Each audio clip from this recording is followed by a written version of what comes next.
Happy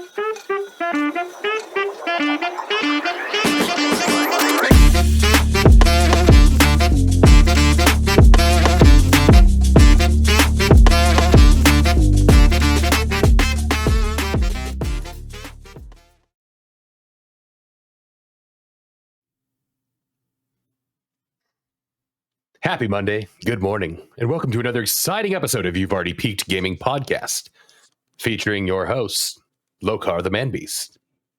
Also featuring me, the DjLobsterDust. And you can't forget about Mario Barrios. Mario Barrios just pushing the fight. Mario Barrios. Also, I want to take. Oh, did you hear my voice crack? That was full on like puberty. That was cool. I want to take this moment to welcome in the newest member of the You Have Already Peaked Club, Mike Tyson. It's okay. Like, 58 years old. I was thinking about this because this has been on my mind since yesterday, right? Since we watched this stupid fucking fight. I would have rather had him lose to Mario Barrios. Oh, yeah. You know what I mean? Oh, yeah. The fact that he lost to Jake Paul is now the problem. Although it's also a great fucking thing because, like, one of the announcers was saying, the problem with Jake Paul is that all of his fights are very tailored for a win or a knockdown or something like that.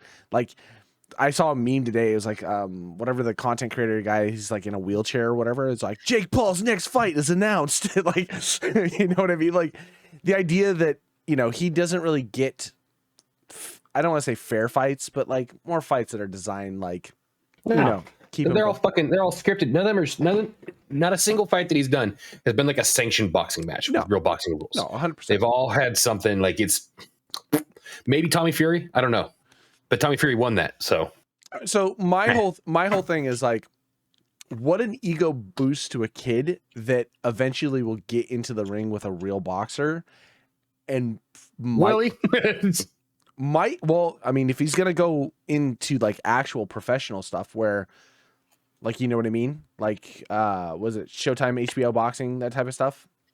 Willie, I don't know. I think he has proven time and time again he doesn't need to.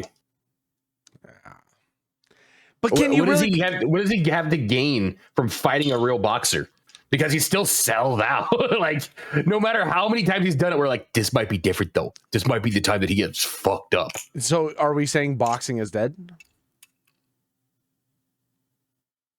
I mean, has been. No. Yes. Because nobody's following Mario Barrios. Boxing killed itself a long time before the Paul brothers came about through promoters not I mean, working together by trying to keep their fighters away, by only doing this by not having one governing body that says like if they had like a structure like the UFC, boxing would be well and alive.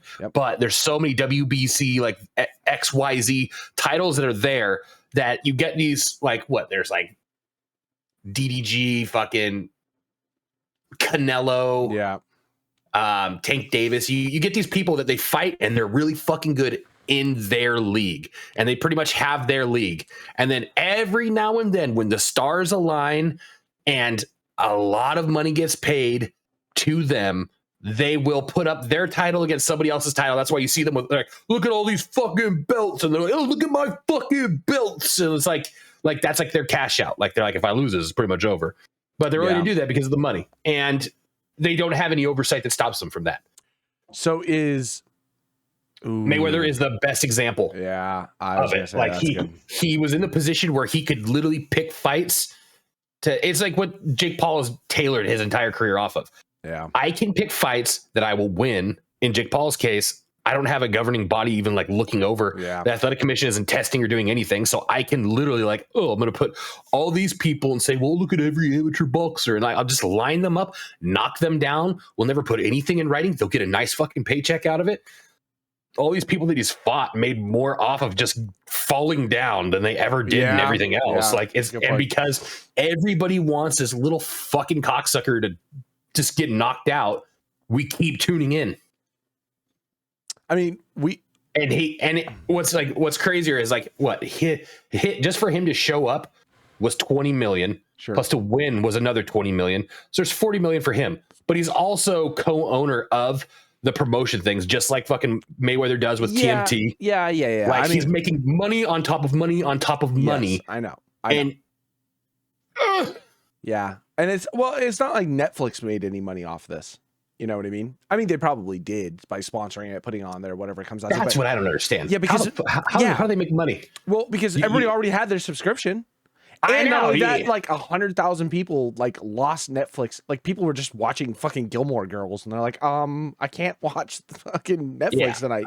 You know, that's one metric I don't understand is how it was successful in a point of like viewership. How are they gauging their metric by how much money they actually made by that? Or more or less, maybe it's not about how much money they made, but testing the waters on things that they can potentially sell. It might have opened the door on pay-per-view on Netflix. Fucking get out of here. We're already back to that conversation of at what point do all the streaming services just get together and we got cable again? You know what I mean? I mean, Disney's got Hulu, ESPN, and National Geographic. They're already halfway there. Man, I bet you if I canceled all my subscriptions and paid for actual cable, I'd probably be saving more money than I'm spending. Yeah, but how many times can you watch Shawshank Redemption? As many times as it shows up on TNT. True. AMC. AMC, yeah. TMC? Yeah, TMC. Turner Classic Movies. Turner Classic, yep. TCM? Yeah. Turner Classic. Am I a stroke? Yeah. We're here. I'm with you. I know what you're talking about. But that's the thing about it. Like I don't watch enough like actual TV for it to make sense for me to have all of these subscriptions. I think the only thing like my absolute go-to is Hulu, only because it's got so much cartoons on it. Yeah. You know what I mean? I watch cartoons, I watch anime. Other than that, I'm on YouTube. Yeah. I don't watch movies. YouTube has YouTube TV. Yep. And you know, I've got Amazon because I pay for fucking Prime. So I got and whatever the fuck shows up on Amazon, I'll watch it. There's like old shows and stuff you can't find anymore that are on Amazon. So it's like Idle Hands. Yeah. Just saw Idle Hands on Amazon. Yeah, I was like, man, this has been a long time, I haven't seen buddy. Idle Hands in fucking forever, man. Holy shit. God, that's a good movie. Right? Fucking not as good as Mario Barrios, though. Mario Barrios. Fuck. I realized when Rosie Perez, first off, why the fuck is Rosie Perez there? Because she played in a boxing movie once. Yeah. She's the tough girl actress. And I realized when she said she's Mario Barrios, and it sound fucking dumb if like a Canadian like that like tried to Barrios like tried to roll the R and you're like, oh fucking, but it also sounds weird like you bet this guy says, hey, can I get a flour tortilla with my taco? Like it's just like he just says it so white that like taco. That's why like when I tell you I watched that, I fixated on it. Other fights happened. I left the house, went on a mission, came back, woke up. Mario Barrios is still in my fucking head because so it's a meme. So one of Aaron's friends popped on today in Discord and we were talking for a minute, and I just said when he popped on, either Aaron or I said Mario Barrios or something, and then he instantly was like Mario Barrios. Like it's becoming a meme. Like it's its own thing right now. I feel like there should be something in broadcasting, right? Okay, where an alliteration like that, okay, you can be said sparingly, but when you just beat it to hell, it should be just like he didn't say fucking Ramos's first name ever. You know, he just Mario Barrios, and like the nasally, but like not nasally, like to the back of the throat. The way he pronounced it and the like that alliteration just drove me to a point in Sandy because it was contagious. I was walking around the house. I'm not talking to anybody. The cats are looking at me. Mario Barrios. Well, I'm just cooking. So here's the thing. What did that do though? I will never forget that fucking I'll boxer. never forget that guy. Never forget that fucking boxer. Not as long as I live. True. Man, he owes that guy money. Yeah, that's what I'm saying, man. Forever and always, that guy will be. Stonks. Yeah.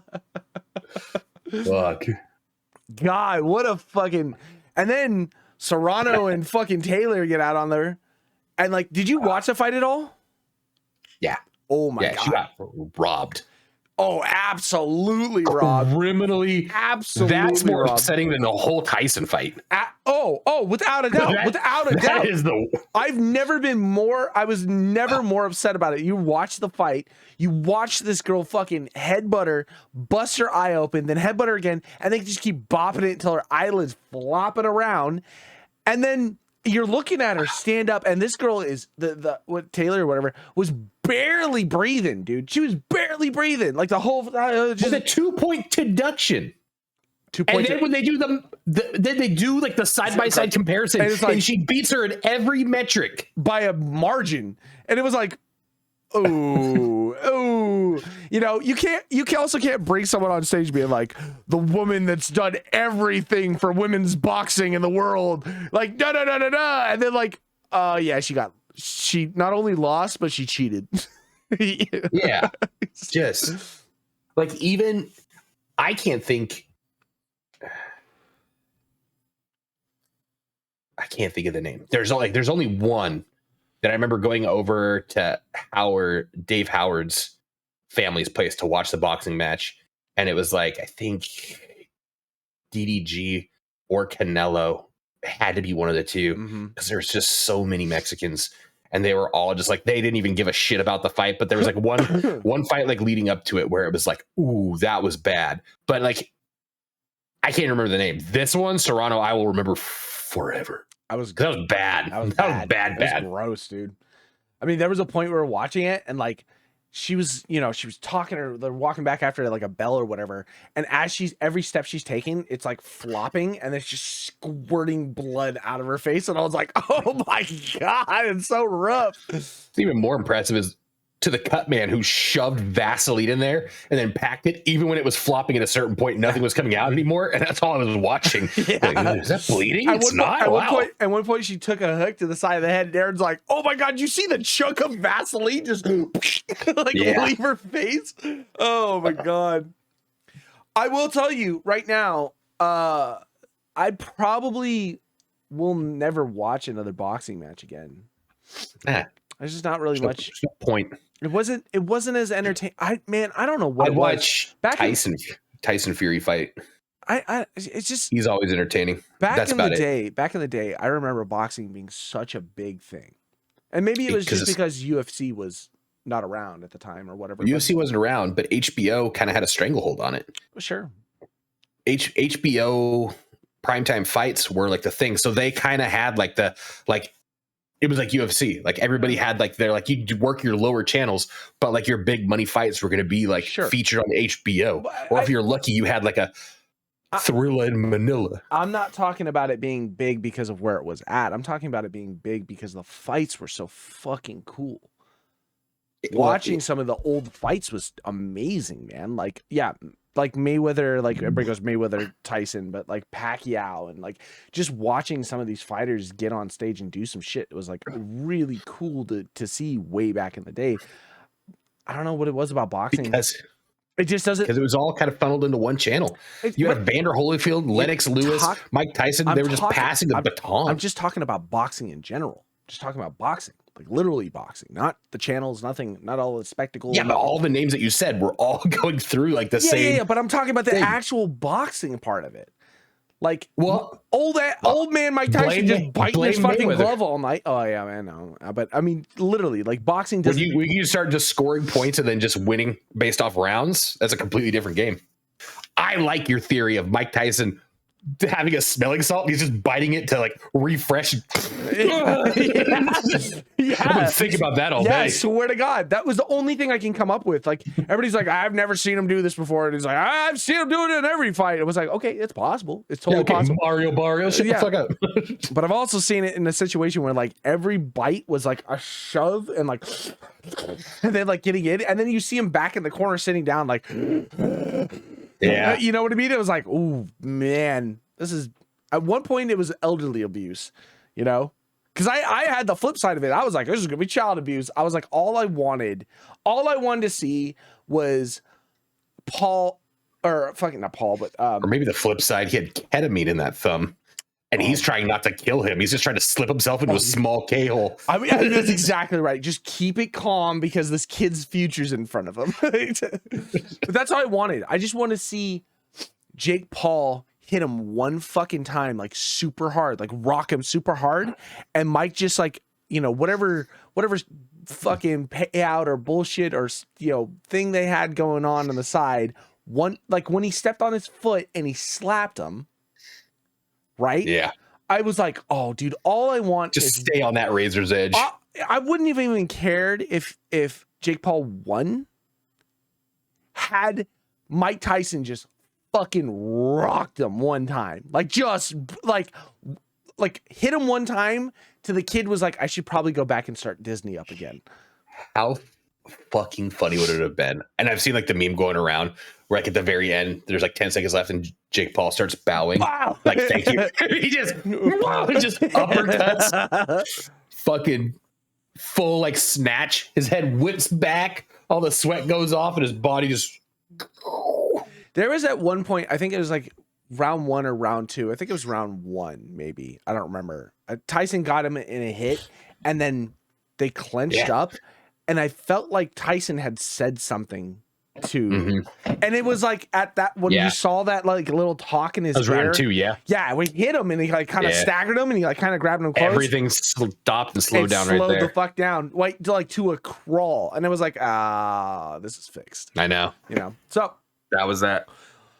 Whatever. Yeah. It's just, it's all entertainment. That's all it is. And that's all you can take it as. It's not a sport. It's, you know what it tells me? I mean, it is a sport to Mario, Barrios, and Serrano. Yeah. I mean, other than the blood, I mean, at this point, it's like you're watching WWE. Yeah. You know what I mean? Yeah. So, unfortunate. What are you going to do? Well, I'm going to play some fucking Starfinder. Don't even get me started. Come on. Are you excited? Don't even. How pumped are Before we hop into this. Before we hop into this. Okay. Hold on. Because you touched on something today. When I came over. I touched something. And man, we were right on the edge of it. And I was like, oh, don't fucking talk about it. Don't fucking talk about it. Because I've been thinking about this. You brought up Mario Barrios. Just like, yeah. You brought up like the Marvel movies, and we started talking like back and forth about like, you know, and like it could have gone the direction that I thought I was going to go. It didn't, so we kind of steered away from it. But we are on the precipice, even as somebody looking from the I hate Marvel perspective. Okay, you can admit that phase 1 of Iron Man leading into like Infinity War and all of that was kind of a masterpiece of well orchestrated, well tied together content. Cinema. Yeah. Okay. Well tied together. Okay. All right. Okay. I'll agree. We are on the precipice, I believe, finally, for DC to do it. Oof. Are you talking about the new Batman stuff? Oh, the new Batman Penguin. Have you seen that? I haven't. I've heard it. I heard the season finale is pretty fucking phenomenal. Oh, the whole show's fucking phenomenal. I have not seen it. I've seen like one episode. If they continue this, they could like, because it's everything Marvel like should be. Marvel. So Marvel is like the fucking like in like comparing apples to apples. Marvel is so like PG compared to how dark this one gets and how they just let it fly. Yeah. And like the Penguin, I'm so glad that they're like, that's fucking Colin Farrell, and they gave him his own fucking spinoff, because like in that same universe where it lives and breathes, they're creating something so dark and so good, and they're establishing new grounds to expand upon that. And if they keep this momentum, holy shit, it'll blow Marvel out of the water. So in such like a beautiful way. It's like it makes you forget that you're even like watching, because that's the caveat. Like you're like, well, like nobody ever gets like Oscars or Emmys or anything like that for superhero movies and stuff like that because it's just like an action hero movie. Yeah. But this is it's so much like more developed and like deep, and like the characters are fucking twisted and see that you gotta watch it. So it's on my list of things to watch for sure. And that was the thing that when some of the reviews I was reading, everybody's like, this is just such a twisted thing, and it's like that. See, that's DC to its fine. Oh, did I lose you, Brad? Are you frozen? That was a hard freeze. We lost you for a minute there. Yeah, that was the long. You went like you just went like you're screaming like you're just frozen. But what I was saying was that like I was reading this review and someone was like, it's really dark and twisted, like almost like they were like off put by it, And it's like, see, that's the thing about that DC had always done, especially within the Batman universe, is it has always been dark and fucking twisted. Well, maybe not always. I think it got to that point a lot later, like in the 90s and early 2000s. All of the Batman stuff is like every single one of these people are just people that he eventually ended up putting into Arkham Asylum because they're just fucking crazy. And the whole idea behind the Batman was like, why is this guy not in Arkham either? It's like, well, we're having a hard time catching him. You know what I mean? It was like that. Yeah. See, that's like the dark and twisted that I want. That was and that was Batman Begins was really cool too, because they showed Arkham Asylum for like the first time on screen and stuff like that. And it was like, ooh, and like really showed it, like, because they showed Arkham Asylum like one time in Batman Forever at the end. He just drives by in his flamboyant Batmobile. But they talked about what I think they're talking about doing a Riddler show as well. And then so here's the thing. That's one I don't know. Well, hold on. So what they're doing is they did year one, right? And then Robert Pattinson's The Batman has kind of reset the cinematic universe for Batman, right? Because we had our original stuff, which was just kind of whatever. We had the Christopher Nolan, which was the actual trilogy that kind of followed it. The Batman was year one, and it kind of revamped everything. So then in that, the storyline ended with the Penguin or whatever, and now you had the Penguin show. So I think they were talking about doing the Penguin show, a Riddler show, and that was supposed to lead into the next Batman movie, which is like year two. And so we're talking. Next Batman movie is coming fresh off the heels of Penguin. Oh, so it's ending now, and then it'll go into the Riddler, or whatever the fuck it is. So like whatever that is, as long as it's a cohesive storyline, I'd be okay with it. And I think it's kind of something that Marvel picked up on a little like too late, I think. Yeah. Because they did really good on tying stuff in, but it was all in movie form. Yeah. So you didn't get a lot of like character development in those like 2-hour slots. And like sometimes you did, but it felt like rushed or kind of like half baked and shit like that. Well, this, when you already have somebody as established as like the Batman, and you can let Batman grow and the story be about him during the movies. But then these like long things where it's like, how the fuck did they like end up like this? You get to explore it over fucking like 8.5 hours of TV. Yeah. And you give them that. And then you could really like pick and choose what like the real hitters are going to be in the movies. I'm excited. I'm really excited.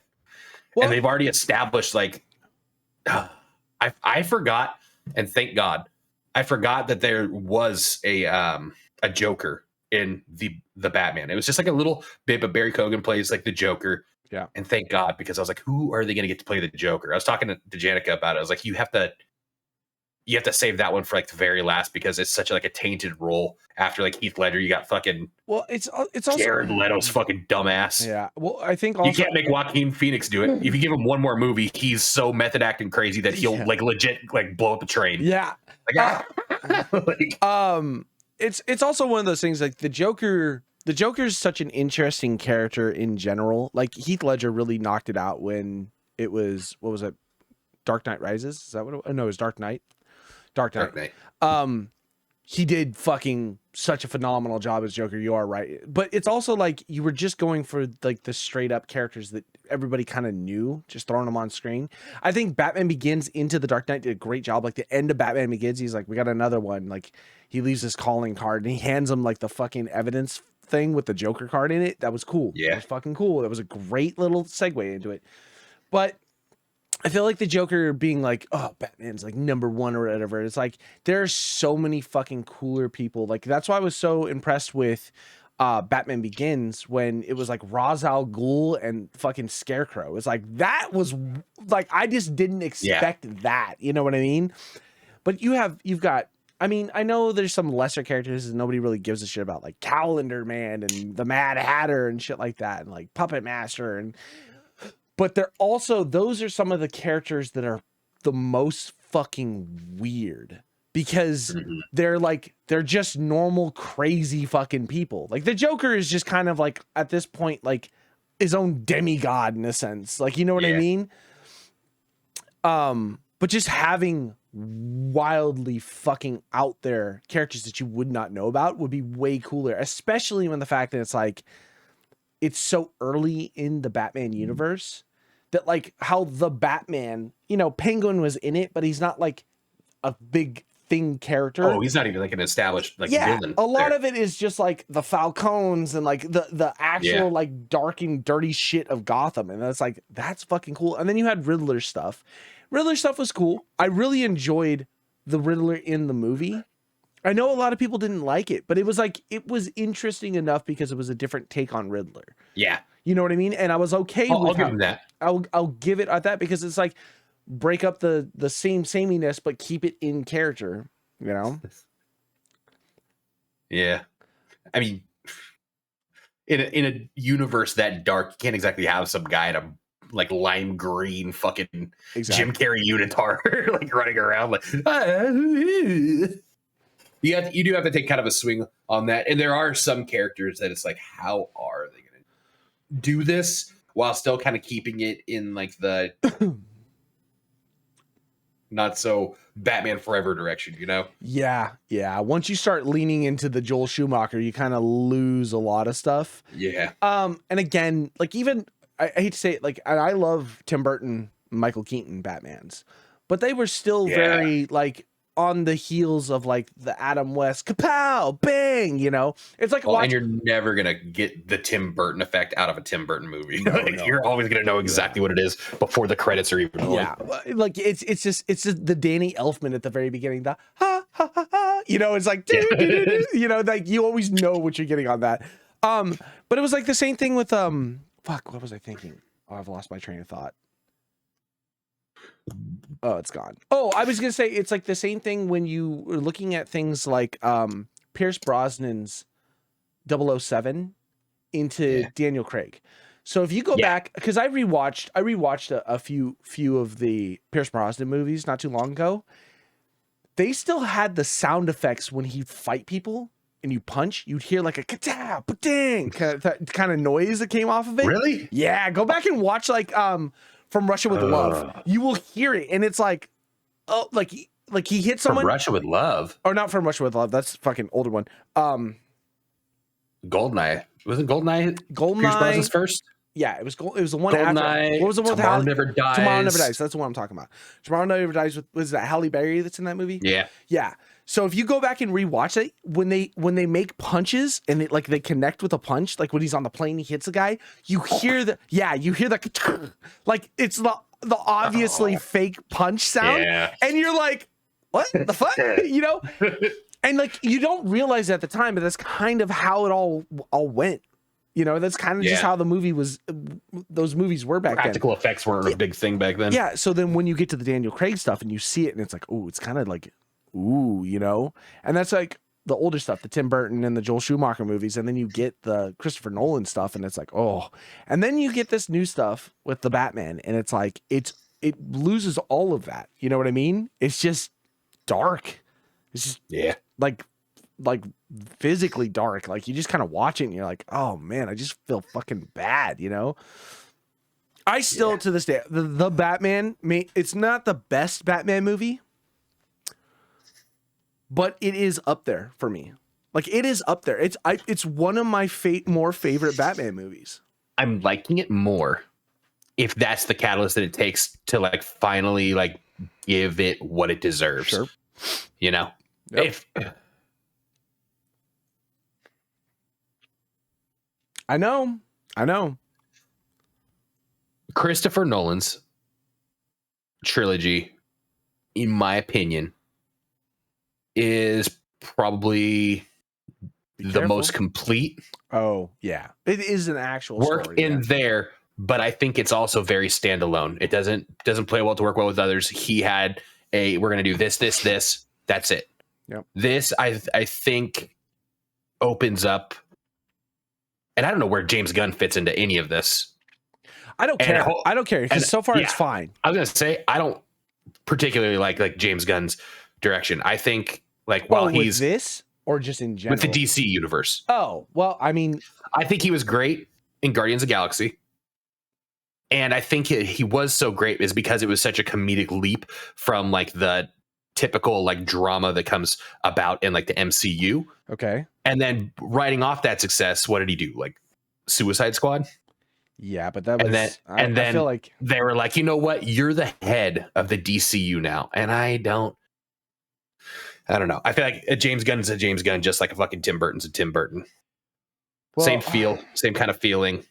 James Gunn is supposed to be doing a Superman movie see, that worries me. Well, no, because if you're talking about making an actual DC universe and you're tying in storylines, it can't just be based around Batman. No. I'm not saying I'm scared of a Superman movie being made.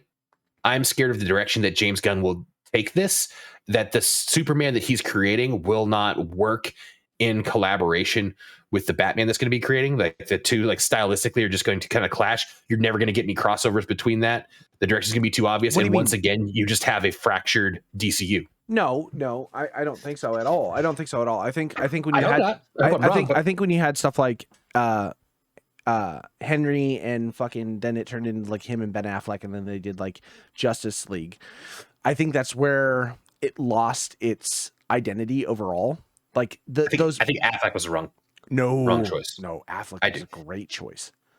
Okay, so I hated him as a Bruce Wayne. I liked him. He had like the build for Batman. I think just Affleck himself is too polarizing and maybe too different of a face. Okay, I'll agree to that. I don't think he was a bad actor. I think he was great in it. I just think people won't take it seriously with it being Ben Affleck.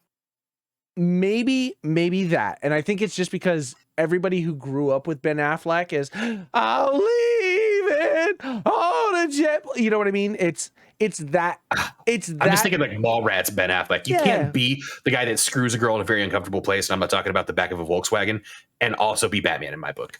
Or fucking Good Will Hunting, you know? How about them apples? You can't be on one of our episodes as crying Ben Affleck face and me take you seriously as a Batman. Okay. True. And I will give you that. But I mean, if you took that it was Ben Affleck out of it, like, would have been great. The role in no, I'm not saying take Ben Affleck out of it. Just Ben Affleck as himself, like what you know. If you just watched it as it is, it was fine until they had to write in all the quippy jokes and everything. Because that's what Marvel does. Everything about it was like these quippy, stupid fucking jokes. And it was just like watching Justice League. If you watch Justice League and just like some of the things that they just like talked about, it was like, why is that even like, that's not something Batman would do or say. And if you're so fucking hell bent on throwing in some one-liners, take a page out of Daniel Craig's book. When they made him say one-liners, it sounded like he was disgusted to the core, and that was the comedy of it.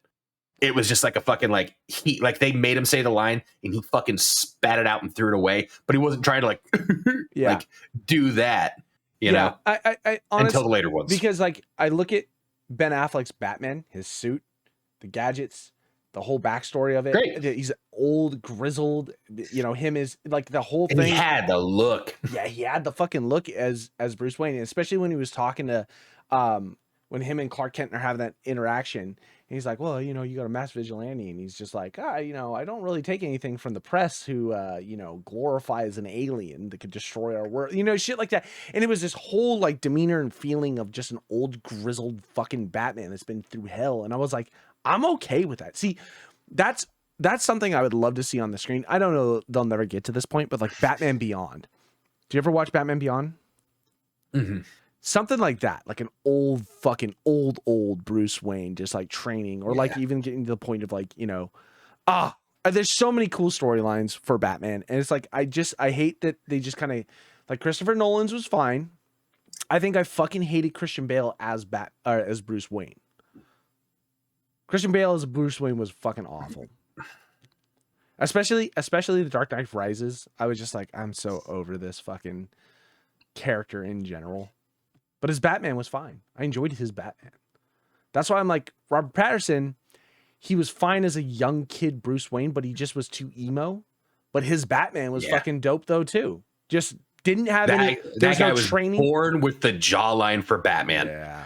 That's the closest we've gotten to like the WB fucking like just like it is chiseled. That guy was made to put on that fucking cowl. So a new. I just didn't like his fucking My Chemical Romance hair. Oh, I agree. I will. But he's not justice yet. He's vengeance. Give it time. He'll grow up. Yeah. See, I don't think he should grow up for a long time, because I don't think the justice side of it came into it until it was like Dick showed up and like he had to like train Robin, and then it was like, oh, I've got kind of a kid I have to watch after. Well, without spoiling anything with like the Penguin, it really feels like in these movies, and from what I've like kind of like read, that the Batman movies is going to focus on like the character progression of Batman, of him kind of growing into the role. Sure. While all these things are kind of establishing, but like there's no like set like super villains or anybody like taking over the city just yet, you know? Yeah. It's all very much like they're still like lowly kind of like climbing up the ladders and stuff. Cool, so it gives a lot of room. It's a cool origin story that could really set things off in the right direction. Coming out with a Superman movie next year though. It's supposed to be like July 2025. It's like that gives me anxiety. Ooh, October of 2025, I believe, is when the next Batman movie comes out. And again, if you're trying to tie a universe together, this is the best time, because you can throw two of them back to back. But you've got the thing is like, again, if you're gonna have Superman all light and fluffy, because that's kind of the Superman role, which is fine. It can still be dark and gritty. It can still be dark and gritty. Still be DC. There was a lot of dark and grittiness to the Superman stuff, but it had to be. It's a lot more. Superman was just, here's the alien fighting the alien, like menace on Earth. Once you throw that in, you kind of break that wall of going back to Gotham and just being like random punks stealing cars on the street. You know what I mean? Yeah. Like, think about it. Like think about it, like Iron Man into like, you threw me. Yeah, think about like Iron Man into Thor, into like what was next after that. Then all of a sudden you've got these science to magic. Yeah, you know, and then all of a sudden then it just becomes this big spectacle, and every movie after that was some fucking crazy big spectacle. At least they didn't take a Dodge Charger to space. Yet.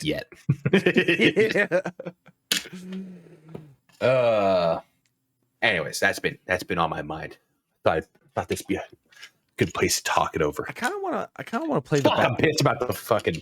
You want to play that like Arkham Knight? Yeah, I was just thinking the same thing. It's so good. I probably I want to play Arkham Asylum again, because that game was so fucking good, but it's starting to show its age.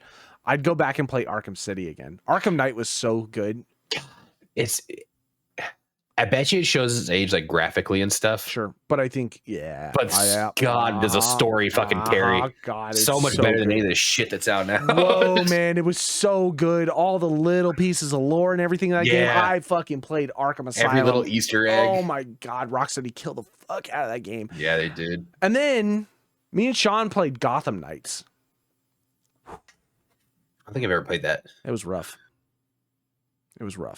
It wasn't bad. It was just not. Gotham Knights, is that? That's the one where you play as post Arkham's. Post Arkham's. So it's the one where you pre-Suicide Squad. Pre-Suicide Squad. post Arkham's is the one where you play as the Bat family. So you got Barbara Gordon, who's Batgirl, Tim Drake, Jason Todd, and good old Dick. So it's Nightwing, Nightwing, Red Hood, Robin, and Batgirl. And you can pick between the 4 different characters to play, which was cool. But like the abilities, the things you did was just like, it doesn't not hitting. And then when you looked at it and you played it, you're like, something just looks off about this. And then they were doing side-by-side comparisons of like, this game came out 10 years prior or 8 years prior, or whatever it was. It was like Arkham City. And it's like, this is Gotham Knights. It came out this year. And it's like, ooh, this doesn't look good at all. And they did the same thing with Suicide Squad. They were like, here's areas of like this, and it was like, ooh, this doesn't look good at all, man. Getting lazy. Very lazy. But that's gaming though too. Gaming feels lazy right now. Yeah. That's why I was gonna say Starfinder. That's the only limit is our imagination. Well, you guys gave me the fucking bug bad today. It was good, huh? I told you. That's why you're like, should I hear about my leg was shaking. Like I was doing the nervous excitement, like twitch. I was getting up and I was pacing back and forth. Every time something like cool would happen, you would stand up and just walk and then sit back down. It was like, oh man, I was staring at your fucking ceiling, but I was doing that thing where you just space out. I was telling Janica, I was like, dude, it was like, so I was like, so I'm gonna. I had like the book out and stuff. It's like, what's this? I was like, so I'm gonna be playing Starfighter. She's like, what's that? I was like, that's like Space Dungeons and Dragons. She's like, you fucking nerd. And I was like, I know how this sounds, but when I'm telling you, it felt like I was in a movie watching. It's like, so there's the drift, right? Like, I'm trying to like explain stuff. I was watching not podcasts, but like videos like on the way home, like kind of like explaining things and stuff like that. Yeah. And I'm getting into the deep nitty gritty and stuff. I did lore dump on like the background of what like my character race is like. Yeah, dude. I want to pour myself into this. I'm telling you. And Sean does such a good hats off to Sean. He was getting me fucking juiced. Dude, Sean blows my goddamn mind. First off, he's also been playing Dungeons and Dragons and role-playing games like this for years. So he's accustomed to understanding how it does. Every character in the game and every character we run into that's a new character is like, he does a different voice for.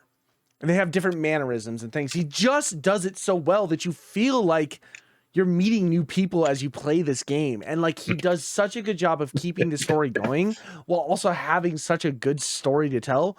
And a lot of it is like, and I I'm not knocking us by any means, because we contribute so much to it that it involves us while it involves him, while he then involves us. And it just breeds this fucking natural flow of having fun with a story. And it's amazing. It's so much fun. I was talking to Sean. I was like, how do you do it? And he's like, what do you mean? And I was like, when I was like trying to like kind of like put together a campaign, and like, I had like the whole map, and I was like mapping out cities and trying to put like points of interest. And I was like, if I put all this work into it and like, you guys make a right instead of a left, and everything that I had planned goes sideways, like I'd tell him, no, you can't do that. And he's like, you just got to let it go. That's where the magic happens. I was like, hey, you're good. You're giving me anxiety, but there was a short while listening to him fucking talk, just fucking like, oh, we did this, and then you're like, so Freddie, Freddie's, well, there goes Freddie. There's like little shit like that. It's so fucking funny. I'd say, I know it, and I know a lot of people know it, and I don't know if everyone knows it, but Sean is fucking hysterical. He is, and it makes that thing where like if you were to sit down and take a really serious like stab and everybody had to be super serious during playing Dungeons and Dragons, I don't think I would have fun. No. You know what I mean? So when Sean comes in and it's all goof, you know what I mean? It's serious, but it's still serious goof. It just makes everything so fucking enjoyable. And like you're talking about like having a campaign, there's like a short or whatever. It's like, imagine being a dungeon master who's wrote an entire fucking section of story quest. It's like, oh, what's that? Oh, don't worry about it. No, don't even worry about it. All right, going on. And like it's just like there's shit like that like exists. And like I said, Sean doesn't tell us what we missed. You know what I mean? He just closed that chapter and was like, okay, well, what else? And he's like, I don't know. You'll never find out. You know what I mean? It's like, it's fun. It's fun.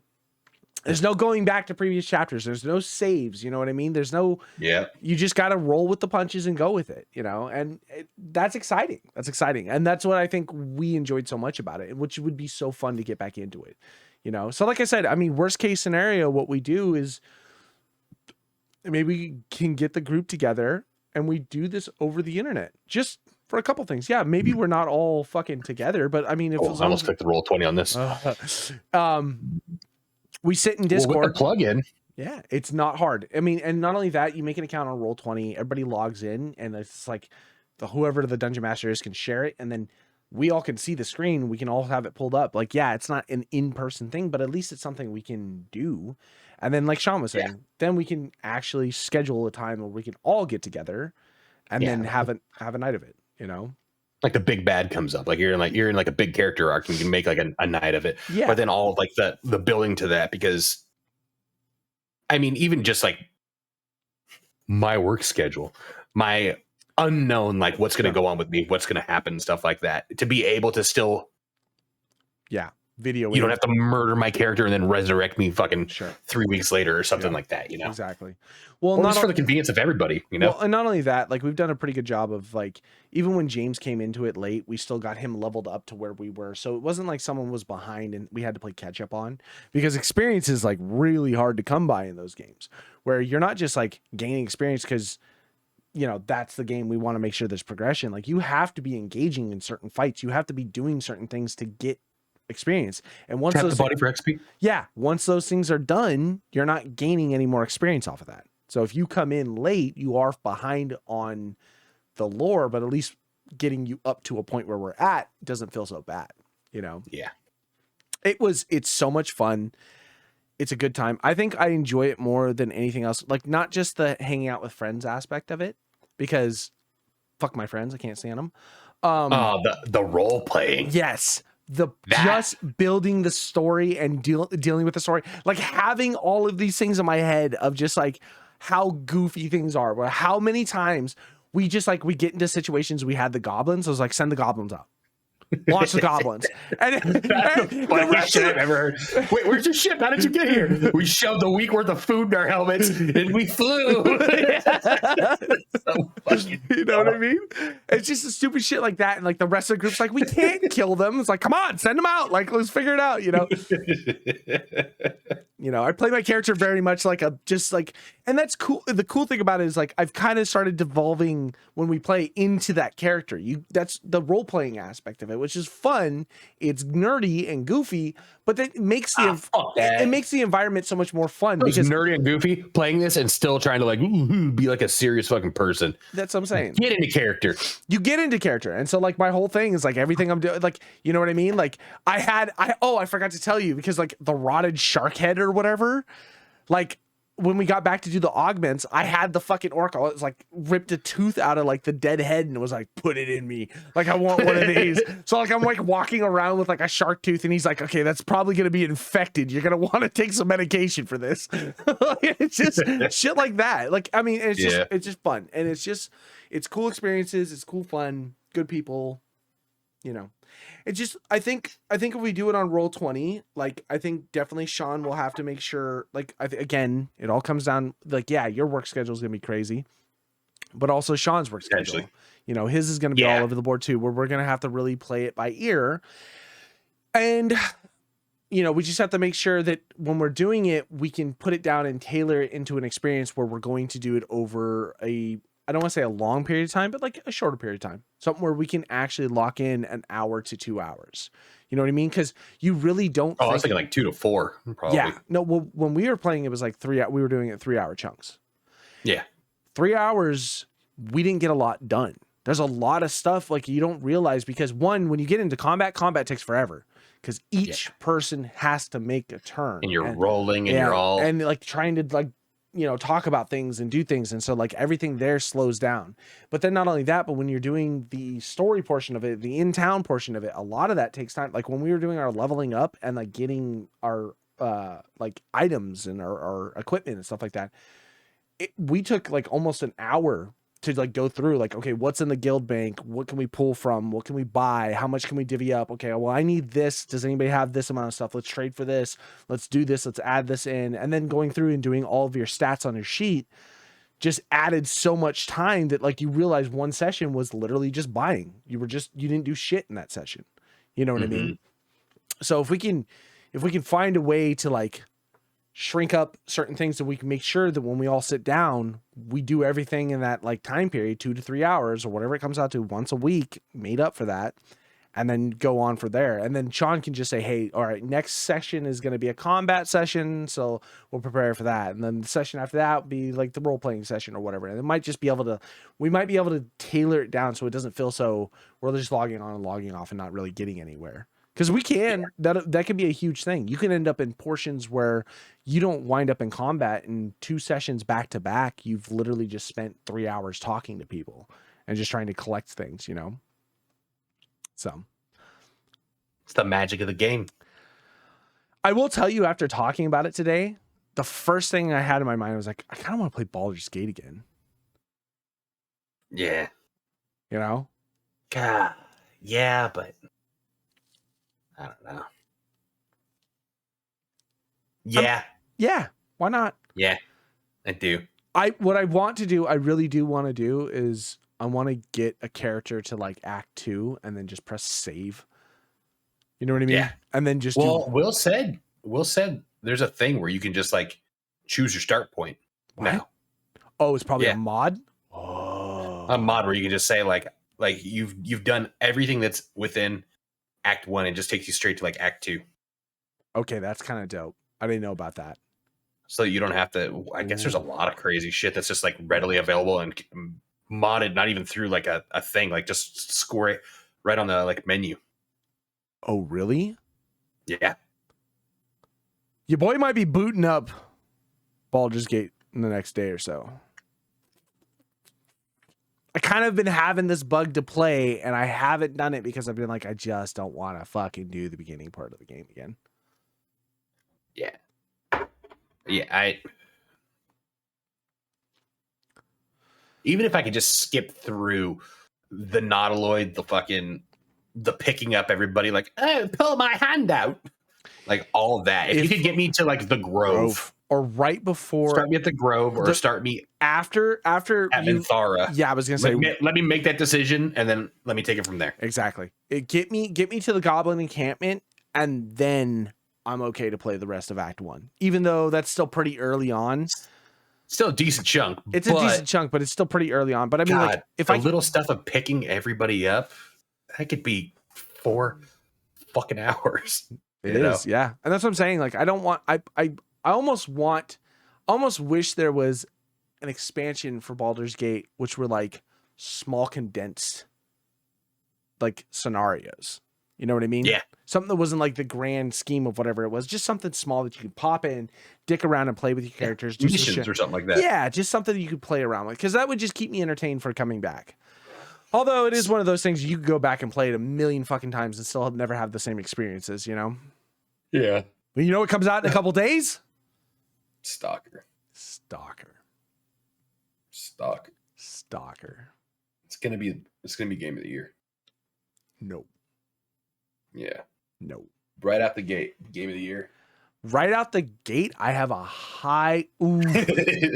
Right out the gate, day 1, game doesn't work. 100%. Game of the year. Well, you're not wrong. What's competing with it? GTA 6 trailer. Yeah. Well, in the running for Game of the Year 2024. Oh man, yeah, Game of the Year is right around the corner, huh? Oh yeah. So we've got Stalker, we've got Dustborn, we've got Dragon Age, we've got oh my god, what came out this year? I know, just flop after flop after flop. I can't. No, there's. Oh, hold on. There's something. There was the DLC for Elden Ring that came out this year. That doesn't count, though, does it? Nope, I don't think so. No. I think they have a category for like best expansion or something like that because Phantom Liberty won it, right? Last year. Yeah. But as far as like new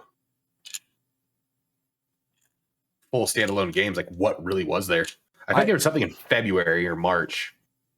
I'm looking through the list right now. Nothing. I know. I know. All it has to do is not be complete shit. Oh, okay, good contender, and it's probably going to be a good fucking contender, is Space Marines 2. Ooh, yeah. Yeah. Space Marines That could get it. Space Marine 2. Silent Hill 2 remake. I don't think that should count. You got Dragon's Dogma 2. Yeah. Not for me. I can see how some people Man, might like it. I don't was Alan Wake 2 this year? No, Alan Wake 2 was last year. Last year. Because that was in the running last year. Dude, there is not shit that came out in 2024. I have been bitching about this year's gaming. And I think I just realized it's just because there's been nothing. Yeah. Yeah, man. It's November. 2024 was year of the Corf, dude. I returned so many games just because they sucked. Oh, Black Ops 6. Oh. Could you? Oh, wait. Helldivers came out this year.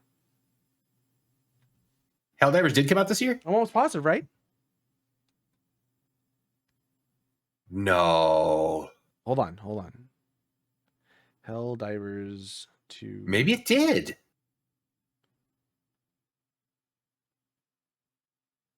February 8th of 2024. Helldivers 2 gets Game of the Year. Yeah. Hands down. You think even with the controversy? Yes. Especially with the controversy. Because they came back from it. Because controversy wasn't about the game itself. It's about Sony fucking cucking everybody. Yeah, but they still cucked. They cucked because they had to. They're part of a contract. But they came back. I mean, like, but Sony let them come back, but still in their own way, cucked. The amount of people that still cared about that controversy is about this big compared to the massive majority of people that still love that. I've got fucking in-laws in the Philippines that are pissed. Yeah? Tell them to move out of it and they can play. USA is open. Yeah, Dragon Age Veilguard. There's not fucking much. It's Helldivers. I know. It'll be Helldivers. Oh my god. Predictions now.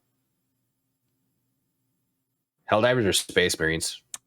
Helldivers makes more of a splash in my head. Yeah. Space Marines just kind of filled the void that people, like the people that were pissed off about Helldivers that wanted to like stay strong about not playing Helldivers got Space Marines. I guarantee you Stalker 2 will probably get Labor of Love or some shit like that. You know what I mean?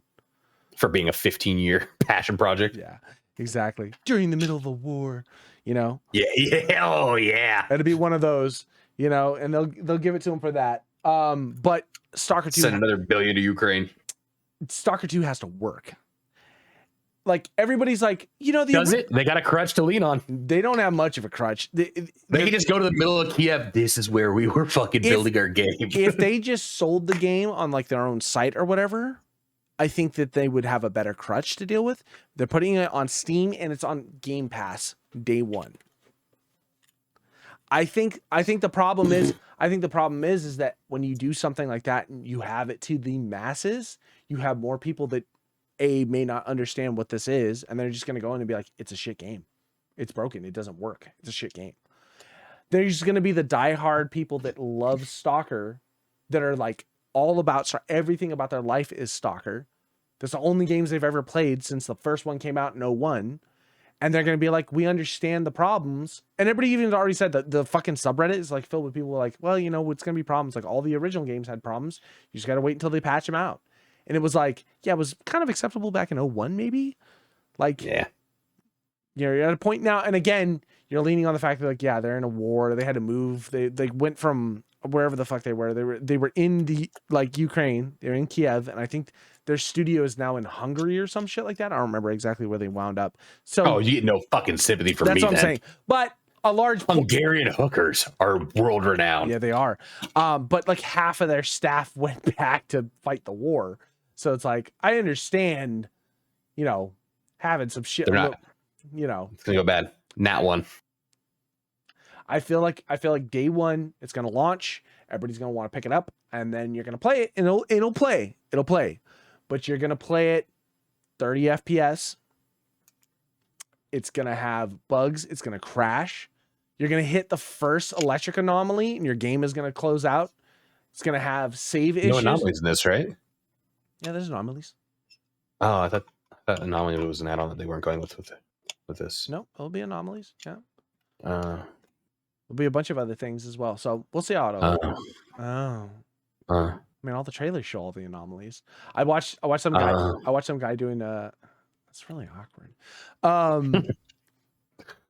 I watched a guy play a level or whatever, and he was like, he wound up in Yantar or wherever, and he like fought a bunch of bandits, and it was super dope because it was like the coolest thing is also seeing all the same areas. Gray zone warfare. Oh yeah, game of the year. But he was fighting a bloodsucker, and he was just like, the bloodsucker kept running in, hitting him, and like going invisible, which that's what they do. But the whole gameplay of him trying to fight this thing just felt very like meh. And I was like, maybe this is just because it's early, but then I was like Benny Hill. Yeah, like yeah. And it was just one of those things where I was watching it, I was like, either the person who's playing it doesn't know how to play against the character that's been in the game forever, or it's just not really like ready. Watching Nikita play his own game. Let me show you. Just die. Yeah. I mean, that's got to be something at the single point when you put a game out and you think you're really good at it. And there's like, that was a whole thing with like back in the day with like John Romero when Doom was out. They used to take it to places and they would like compete against other people. And John Romero used to kick the shit out of everyone that showed up. He was just, when they had their deathmatch thing, he was phenomenal, running like just up and down the halls with these kids, just smoking them. And it was like, it boosted his ego. And then people started doing like tournaments for Doom. And then he was getting into tournaments. And then you were seeing these people come out that were just fucking unreal. They were just mopping the floor with them. And it's like, that's gotta be something rewarding when you're just like, man, I was the king because I made this game, but you guys have definitely taken it to another level, you know? Yeah. Oh man. Well, shoot. Game of the year. Game of the year. I'm saying Helldivers. Close second is going to be Suicide Squad. All right, everybody. Enjoy your week. Be safe. Next week is Thanksgiving. Make sure you buy your turkey and shit the end of this week or you'll never find one. Yeah, it's going to be a whole event. Enjoy your family. And remember, to everybody out there. Holy shit. MARRIOS. Bye.